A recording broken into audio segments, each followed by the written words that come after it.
Before this video begins, let it be known that this is for a general audience. This can be enjoyed by children and adults alike. Children under the age of 13 can enjoy this video for the Thomas & Friends brand itself, and teens and adults can enjoy this video for its production value and nostalgia. Diesel's Big Day, based on the series 14 episodes Diesel's Special Delivery, written by Christopher O'Shea.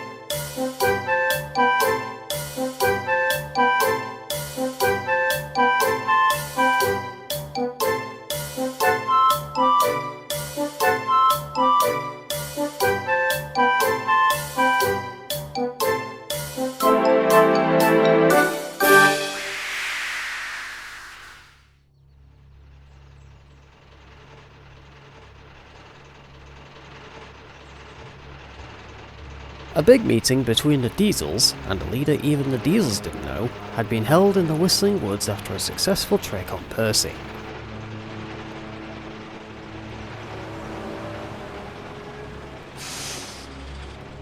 So I never got to ask you, what are you doing here, Diesel? You seem to have just did the best to our peace pact after that airport was built. Oh, that. Well, not everyone accepted me fully. Some begrudgingly agreed and only complied for the greater good.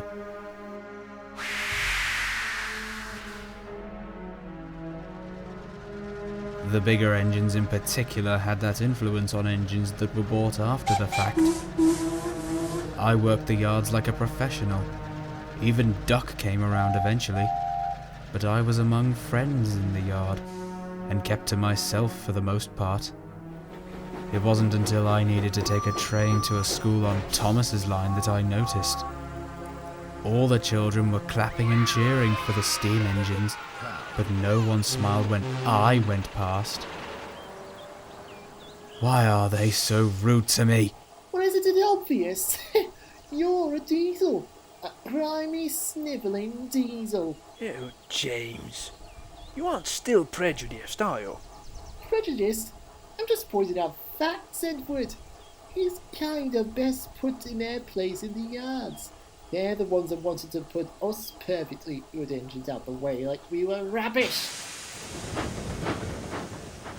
James? James! Oh, goodness. Oh, I'm so sorry about him, Diesel. I know you've changed, and while your cheekiness and temper is still a problem, I mean, we all know engines like that. Steam and diesel. Don't worry. Every engine has their day. Thank you.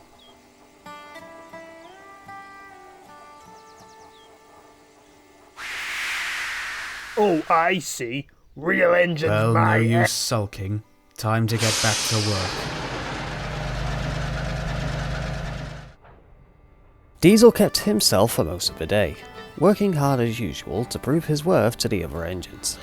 He was content with that, until one day further opportunity knocked on his door. Hello, Diesel. Did you have the trucks of flowers ready? They're for the renovation at Ulfstead Castle. Flowers? Of course they picked the woman to pull them. No, they're not for me. Stanley's delivering them. Though I do like flowers. Oh, never mind then. They're right behind these cattle trucks. Hey up, Diesel. Why did you put them behind here? Speak of the devil. I have a lot on my mind, Silverstein. A small train of flowers wasn't too big a priority. Fair enough. It's just, you know how the ground there is. Quite a desert there otherwise.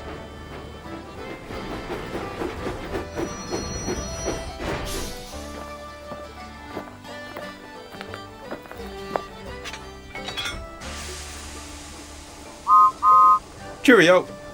Bye, Stanley. Oh, left a bouquet. I might keep this for the wife. Good morning, Diesel.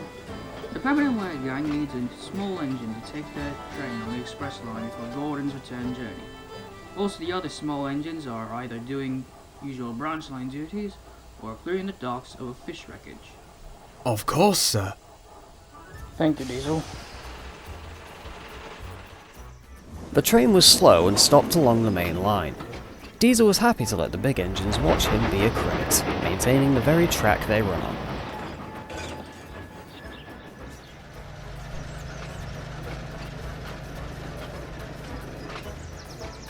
Near the end of the job, Donald and Douglas passed with a heavy goods train.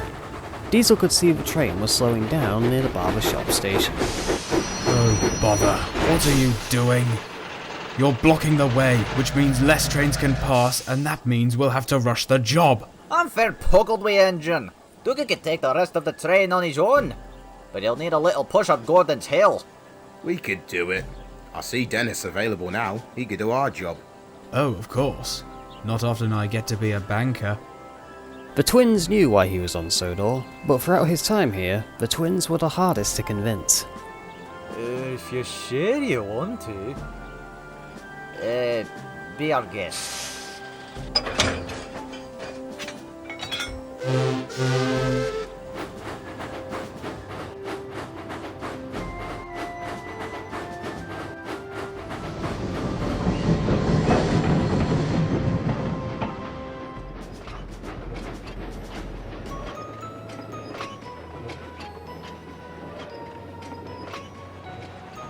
The train was thundering up the hill, and Diesel was just about keeping up.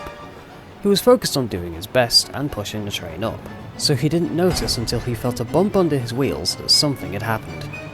It felt like something broke underneath him, and he slowed down.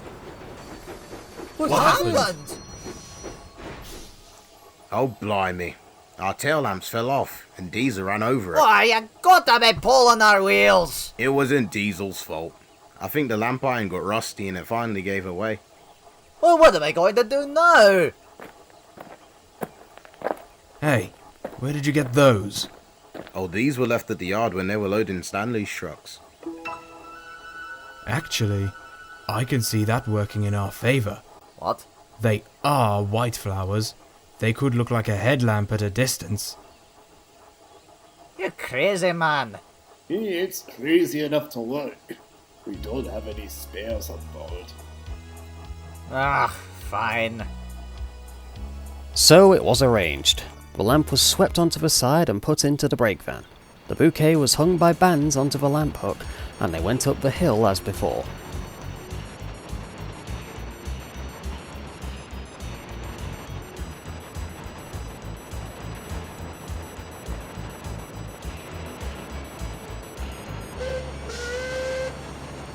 Donald, I'm glad to see you arrived, just in the nick of time. Well, it was Diesel that helped, sir. We would have been later if it weren't for him. Well, in that case, well done to both of you. Diesel, you've been working extra hard today, you deserve a short rest. And so he did. Diesel rested for the evening at Knapford sheds.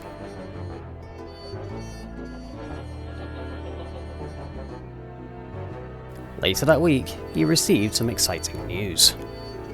A new center for all the island's rescue vehicles is being built. It is a proper place and a proper space for all road, rail, air, or sea to be stationed, ready for emergencies of any kind, to quote the Fat Controller. We'll need all the help we can get to build it, Diesel. We need you to pull one of the main loads of Japanese cedar trees to build the strong walls of the buildings. Do you think you can do that? Of course, sir. That's a good engine. I'll be sending a back engine to help you. So, oh, he's gone. Ah, well, he'll find out.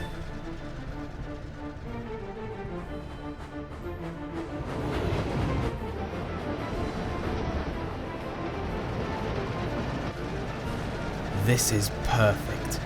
We Diesels have been gifted the golden opportunity to win our justice.